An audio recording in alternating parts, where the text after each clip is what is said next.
Hello and good morning. Thank you so much for joining me today. Today, I would like to speak about Black women and pregnancy and how we are dying. We're dying out here from complications of pregnancy at a far much higher rate than any other nationality. This is my friend Maria Perry. Unfortunately, she was one of the women, the thousands of women that passed away giving birth to one of her children. I have an article here that's from heart.org, and I'm going to drop this in the comments if you guys would like to read a little bit about it. I will be reading some of it, but right now, I really want to tell you guys about Maria. The most funniest, I mean, hilarious. She always had a sense of humor. She would go to job interviews, right? And she would come back like pissed off saying, just because my name is Maria Perry doesn't mean I'm Hispanic. I'm black. Every time I walk in somewhere, when I tell my name, they look at me like I'm crazy. And she had this voice. When I tell you she can imitate anybody, honey, she can imitate anybody. She was a wonderful spirit. She was a loving mother. We met, oh my goodness, so many years ago. We were both staying in an apartment complex. And she had children and I had children. So we just became friends. And the trippy thing about it, I want to say one little short story. Um, Maria had became pregnant, right? She didn't know she was pregnant. She was probably, I guess, well, probably about five or 6 months when she actually knew that she was pregnant. When I tell you she wasn't showing or nothing, nobody believed her. We were her friends. I mean, it was like, okay, girl, yeah, you pregnant again. Okay, but she was doing everything the same. She looked the same. She didn't gain any weight. But one day she had got into it with her kid's father. And we had went to his house and some stuff had went down. Maria had cut up at per usual. You know how it is. Her baby daddy wasn't acting right. Maria was on her way. That's just what it was. And that was my friend. So I was on my way too. So anyway, we got over there and she did what she did or however it went. His ass called the police. So the police came and they was talking to her, and I remember coming outside. They came to the apartment, and her door. She was like 2 doors down, to the left of my building. So I was sitting there looking, and I was walking over, and right then they had grabbed her and they had put her on the ground. They didn't put her. They slammed her, and she was, I'm pregnant. I'm pregnant. I'm pregnant. Stop! I swear I'm gonna sue your asses and all this stuff, right? And they were just like, your ass ain't pregnant, whatever. So they handcuffed her, took her to jail, released her, released her in like a couple of hours, released her to a hospital to have her checked. And she was released from the hospital. She was pregnant. And she ended up having a beautiful, beautiful, beautiful, beautiful little girl. She had another girl. Now, when I met her, she had a set of twins, and she also had an older daughter. The older daughter was probably 7 or 8, and my two oldest were around that age too at that time. So anyway, so she was really pregnant. Was like, what the what? So she had this beautiful baby, this beautiful chocolate baby girl. We were all so excited for her and everything. So fast, I was able to come up on a house, right? Now, this was my very, very first house. And it was originally a 4 bedroom house, but the kitchen was so long and wide, like unusually long. And why? So the owners asked if we wanted extra bedroom. And we was like, well, yeah. So the good thing about it is, side note, myself and my children, we were able to help in adding this room. Yeah, it was, we just put up, two walls, but it was fun and it gave us experience. And, my older kids still remember, they remember bits and parts of adding this extra bedroom. But anyway, so I had this now suddenly 5 bedroom house, spacious. So I told my girlfriend, girl, come on over. You can come over here and stay with me. Come on. So she came and we had a ball. We laughed, and like I said in a prior upload, we would watch the movie next Friday. And she would have that blunt rolled up in everything. I remember she used to get mad at me because I didn't know how to break a swisher down the middle without like using a pencil or something. I would have to like slice it down the middle, and she would snatch it like, "Girl, you taking so long. Just give it to me." And she would just snap, snap, snap, snap, snap. I'd be like, damn, I was new booty. She was doing it all. She knew how to slice it down the middle and stuff it and everything. This girl right here on the screen is the reason right now today that Miss Indy can change a full wardrobe on the freeway, stick shift, whatever, 75, 85 miles per hour, and don't miss a beat. I'm telling you, we had good times. I had lost contact with Maria.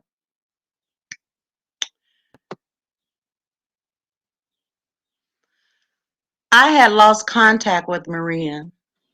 So in 2011, I found her. I said, I've been looking for you guys for years. I'm talking about her and her children. And I told her, girl, I went to the Players Ball last night. If y'all want the picture of Miss Indy at the Players Ball, what a bona fide player, let me know. Anyway, so I went. It was my first time ever going to a players ball, and actually the only time I've ever went, and it was actually kind of nice, old school and everything. But anyway, I knew that she would be someone who got a kick out of that because that was just totally out of my realm even back then. So she hit me back. She said, "Hey, call me when you can. I'm trying to come out there, right?" I was excited about it, and I said, "Bring your ass back to Cali." Now, Maria was kind of wishy washy. First, she was coming. Now, you see, she said that she's never coming back. I didn't realize how true those words were when she said that she was never coming back. And if you see the date on that, okay, and I had found out just a few short weeks later that she had passed away giving birth to what I believe was her sixth child. I only met four of them. She had, other children throughout the years that we weren't, in contact. She was fine that night, the night that she passed, per her family. She was fine. She went into the hospital, and one of her family members had brought her some Jack in the Box. She wanted something from Jack in the Box. The next call that I received was that she had passed away.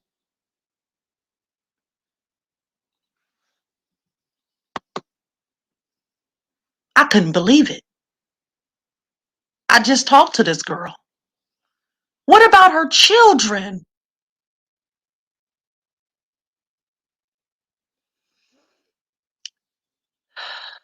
So Her beautiful baby that she was giving birth to was born alive.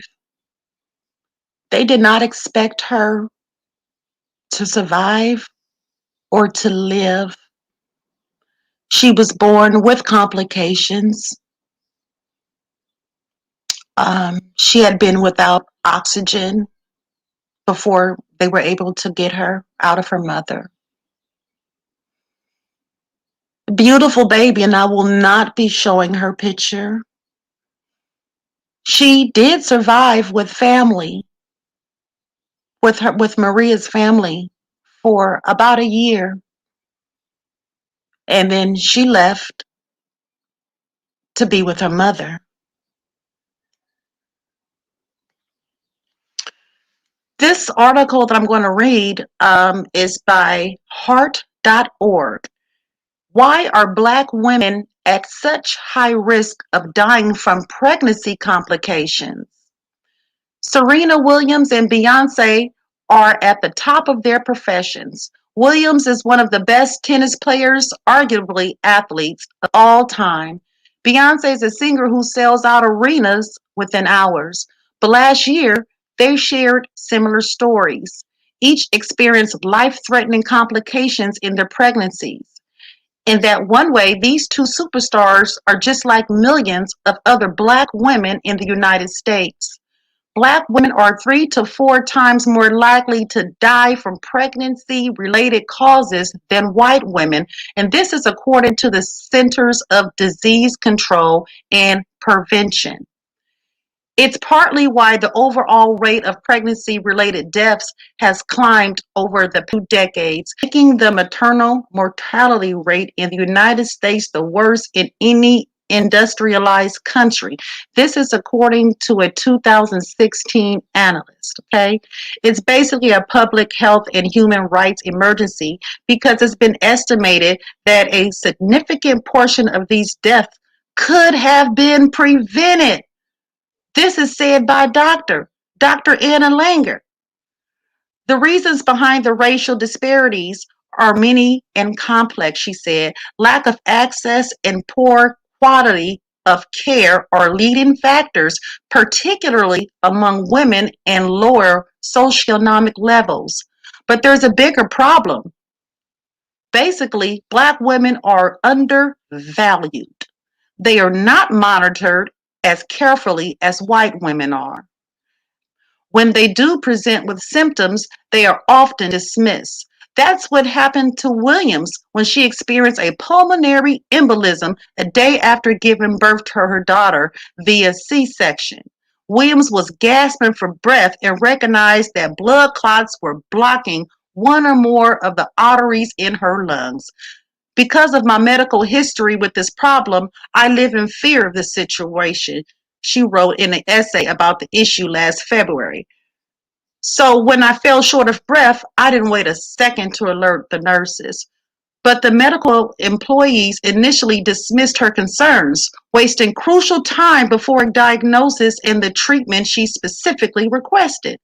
Williams' story illustrates the biggest problem facing Black women even when they are successful and affluent. This is what the doctor is saying, okay? Racism affects so many things before the patient even gets to the clinical encounter. Both implicit bias and structural racism affect how women are cared for in the health system. I'm going to drop this link. This is an extensive article, very informative. Please take the time out to read it. Pass this word along. RIP to Maria Perry and all of the women who has lost their lives giving lives.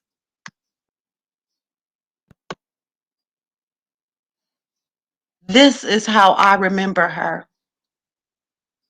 This is in this picture. Rest in peace, baby doll.